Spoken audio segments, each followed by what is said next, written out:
mois d'octobre, les marchés se sont positionnés pour une éventuelle victoire de Donald Trump aux élections présidentielles.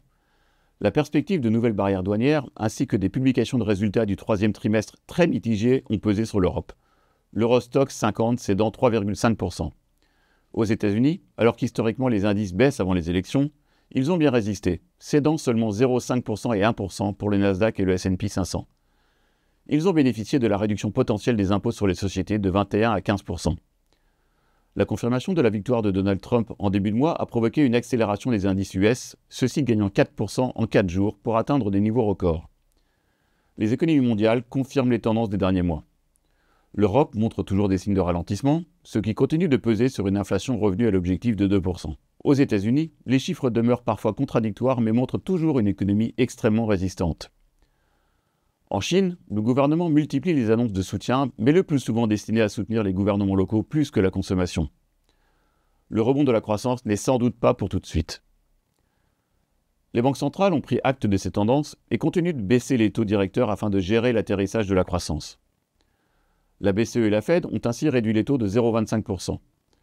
Avec des taux directeurs respectivement à 3,25 et 4,5%, la marge de manœuvre à la baisse semble encore élevée. Les différences de dynamique économique et politique des principales zones se retrouvent notamment dans l'évolution du dollar qui s'est nettement affermi. Il bénéficie logiquement de perspectives de croissance meilleures aux États-Unis et de risques inflationnistes renforcés par l'élection de Donald Trump. Il passe de 1,11 à 1,06 le 12 novembre. Si l'on se réfère au premier mandat de Donald Trump, la volatilité risque de demeurer élevée. La communication erratique et trop fréquente via les réseaux sociaux pourrait à nouveau rendre les scénarios mondiaux plus brumeux. Ces éléments mis à part, la tendance devrait demeurer une économie américaine très résistante, voire en accélération en 2025 grâce aux baisses d'impôts, au risque dans un deuxième temps de provoquer de l'inflation et une tension sur les taux, ce qui serait problématique compte tenu du niveau d'endettement des États-Unis et des déficits budgétaires de plus en plus élevés, supérieurs à 7%. En Europe, la situation économique n'est pas problématique même si la croissance est faible. Des droits de douane éventuels vers les États-Unis seraient un boulet supplémentaire. Mais voyons si Donald Trump, une fois au pouvoir fin janvier, mettra réellement en place toutes les mesures qu'il a annoncées pendant la campagne.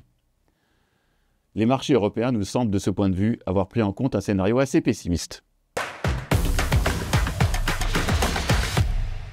La question à laquelle nous avons choisi de répondre ce mois-ci est la suivante. Faut-il s'inquiéter de l'explosion de la coalition allemande ? La position d'Olaf Scholz et de son gouvernement était difficile depuis plusieurs mois déjà, la coalition étant particulièrement bancale. Olaf Scholz luttait déjà pour faire accepter au gouvernement un plan de relance qui aurait produit du déficit budgétaire, mais permis au pays de sortir de 2 années de croissance zéro.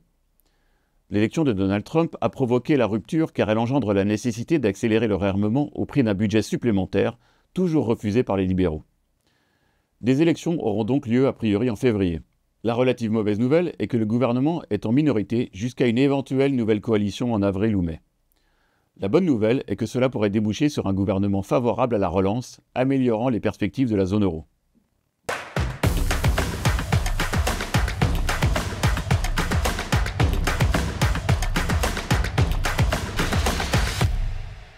En synthèse, à court terme, le résultat de l'élection américaine rend assez clair les nouvelles règles du jeu, même si l'expérience montre que le futur président est particulièrement imprévisible.